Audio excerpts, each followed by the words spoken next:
Hi friends, నమస్తే. ఈ రోజు అయితే నా మొక్కలకి ఇవాళ ఈ ద్రావణం తీస్తున్నాను, లిక్విడ్ రూపంలో, లిక్విడ్ ఫెర్టిలైజర్. అది ఏంటంటే బెల్లం, అట్టుపళ్ళు. అట్టుపళ్ళు అంటే బాగా ముగ్గుకొని ఉంటాయి కదండి.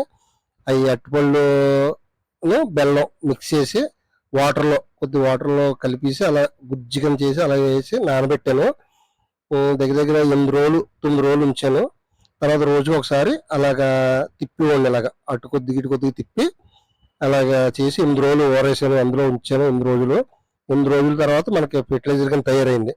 దాన్ని ఈ రోజు నాడు నా మొక్కలకి, గులాబీ మొక్కలకి కానీ మందార మొక్కలకి ఇస్తున్నాను.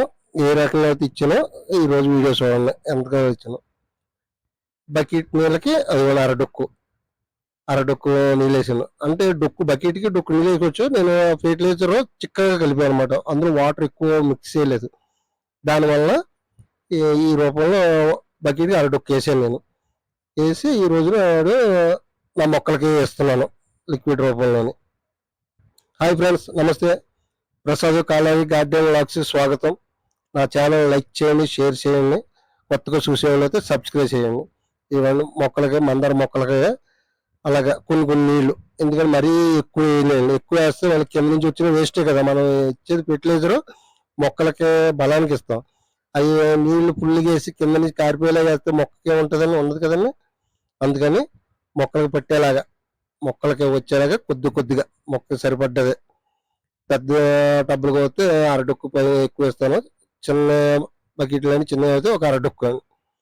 అలాగా నా మొక్కలకి అన్నిటికి ఇచ్చుకుంటూ వెళ్తాను. ప్రతి మొక్క మందార మొక్కలు అంటే చూస్తారు కదా. అవి నా వీడియో చూసే వాళ్ళందరూ కూడా మందార మొక్కలు ఏంటి, గులాబీ మొక్కలు, ఇంకా ఇవి ఉన్నాయి. ఇప్పుడు బంతిపూ మొక్కలు ఒకటి వచ్చినాయండి. నా మల్లె మొక్కలు ఏంటి, మొక్కలకి నేను ఫెర్టిలైజర్ ఏది ఇచ్చినా సరే ఇంట్లో తయారు చేసుకున్నట్టు ఎక్కువ ఇస్తాను. బయట నుంచి తెచ్చింది ఎక్కువ ఇవ్వడండి. బయట నుంచి తెచ్చేదల్లా ఎప్సమ్ సాల్ట్ స్ప్రే చేస్తాను మొక్కలకి. అది ఇంకోసారి వీడియో పెడతాను, ఎలా స్ప్రే చేస్తాను ఏంటన్నది. ఇప్పుడైతే నా గులాబీ మొక్కలకి, మందార మొక్కలకి ఈ లిక్విడ్ ఫెర్టిలైజర్ ఇస్తున్నాను. నా గులాబీ మొక్కలు చూస్తారు కదా మీరు, ఎంత పువ్వులు ఎన్ని గుత్తులు కింద పోస్తాయి, ఎంత అలా తయారు. ఫస్ట్ స్టార్టింగ్ రీపాటింగ్ చేసినప్పుడు ఎలా ఉన్నాయి, ఇప్పుడు ఎలా ఉన్నాయో నా మొక్కలు. నా గులాబీ మొక్కలకి ఇచ్చే ఫెర్టిలైజర్లో ఇది ఒకటే అండి. ఇది కూడా ఇంట్లో చేసుకున్నదే. ఇంకపోతే ఇంకా బియ్యం కడుగు నీళ్ళు అవి కూడా మొక్కలకి ఇస్తాను. అవి చూడండి, పువ్వులు చూడండి, గులాబీ పువ్వు ఎంత బాగా ఇచ్చినాయో. మొత్తం చెట్టుకి ఫుల్గా ఉంటాయి ఎప్పుడు కూడా. ఇంకా నేను ట్రిమ్మింగ్ చేయలేదండి. ట్రిమ్మింగ్ చేస్తే మళ్ళీ వస్తాయి. ట్రిమ్మింగ్ చేస్తూ ఉంటే, కట్ చేస్తూ ఉంటే మళ్ళీ వచ్చేస్తూ ఉంటాయి పువ్వులు.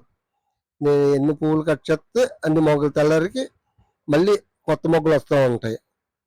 నేను ఇచ్చే ఫెర్టిలైజర్ ఏదైనా సరే లిక్విడ్ రూపంలో ఎక్కువ ఇస్తాను, ద్రవ రూపంలో తక్కువ. లిక్విడ్ రూపంలోనే ఎక్కువ ఇస్తాను ఫెర్టిలైజర్. అందుకని నాకు గులాబీ మొక్కలు అంత అందంగా బాగా వస్తూ ఉంటాయి. కొత్తగా గార్డెన్ పెట్టి వాళ్ళు ఎవరికైనా సరే ఈ రూపంలో లిక్విడ్లు ఇవ్వండి. గులాబీ మొక్కలు కూడా చాలా హెల్తీగా ఉంటాయి. నేను ఇచ్చే ఫెర్టిలైజర్ ఏదైనా సరే వీడియో చేస్తున్నాను. నా వీడియో చూడండి, లైక్ చేయండి, షేర్ చేయండి, సబ్స్క్రైబ్ చేయండి. Please friends, please subscribe. మళ్ళీ నెక్స్ట్ వీడియోలో కలుద్దాం. Okay, bye friends.